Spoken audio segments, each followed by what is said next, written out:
అందరికీ నమస్కారం. ఈరోజు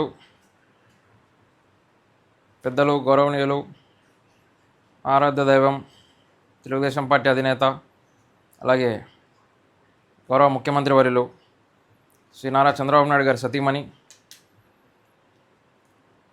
కేవలం రాజకీయ పార్టీనే కాకుండా, మా పార్టీ అనే కాకుండా మహిళా వర్గానికి మొత్తానికి ఒక ఇన్స్పిరేషన్గా ఉండేటువంటి అందరి అమ్మ శ్రీ నారా భువనేశ్వరమ్మ గారి జన్మదిన సందర్భంగా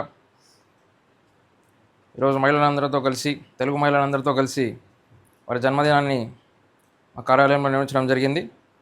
ఈరోజు మహిళలందరూ కూడా భువనేశ్వరమ్మ గారిని ఎంతో స్ఫూర్తిగా తీసుకుంటూ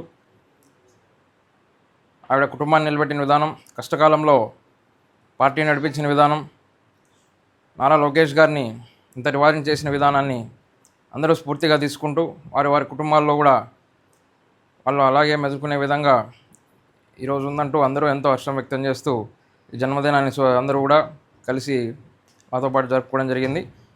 ఈ సందర్భంగా ఆ కుటుంబం తరపున ఆ కుటుంబానికి పెద్ద దిక్కైనటువంటి చంద్రబాబు నాయుడు గారి కుటుంబానికి, అలాగే భువనేశ్వరమ్మ గారికి జన్మదిన శుభాకాంక్షలు తెలియజేస్తున్నాను. అలాగే ఈ శుభ సందర్భంగా ఈరోజు రాష్ట్ర ప్రభుత్వం కూడా అన్నదాత సుఖీభవ ఏదైతే తెలుగుదేశం ప్రభుత్వం ఎన్డీఏ కూటమి హామీలో భాగంగా ఈరోజు సాయంత్రం 4 గంటలకు ఈ రాష్ట్రంలోని రైతాంగాన్ని అన్నిటికీ 70 లక్షల మంది రైతాంగాన్ని అన్నిటికీ కూడా 2 విడతలుగా వచ్చేటువంటి అన్నదాత సుఖీభవ ఏదైతే ఉందో అది మొదటి విడతగా ఈరోజు అందరి అకౌంట్లోకి కూడా పడడం జరిగింది. అదేవిధంగా ఈరోజు స్వచ్ఛాంధ్ర కూడా ఒక నినాదంగా తీసుకుంటూ అంగన్వాడీ సెంటర్లో, అంగన్వాడీ కేంద్రాలన్నింటిలో కూడా ఈరోజు అందరం విజిట్ చేయడం జరిగింది.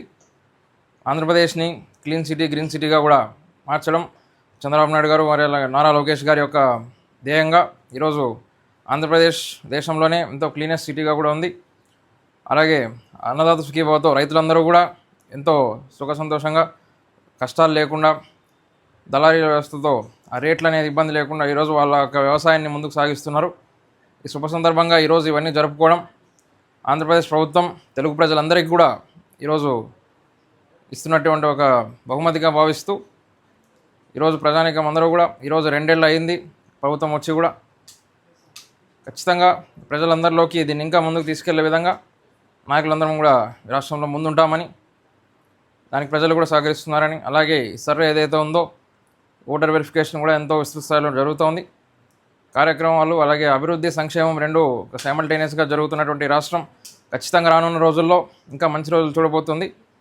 మహిళలకైతే ఇంకా ఫ్రీ బస్ కానీ, గ్యాస్ సిలిండర్ కానీ, నిరుద్యోగ వృత్తి కానీ, అలాగే అనేక పథకాలతో ఉచిత బస్సు కానీ, ఇవన్నీ ఎన్నో పథకాల ద్వారా ఆంధ్రప్రదేశ్ ఎన్డీఏ కూటమి ప్రభుత్వం చంద్రబాబు నాయుడు గారు, లోకేష్ గారు, పవన్ కళ్యాణ్ గారు, మోదీ గారి నేతృత్వంలో ఎంతో విస్తృతంగా ముందుకెళ్తోంది. ఇది అలాగే ఉంటుందని ప్రజలందరికీ కూడా తోడుంటామని సభంగా తెలియజేసుకుంటాం.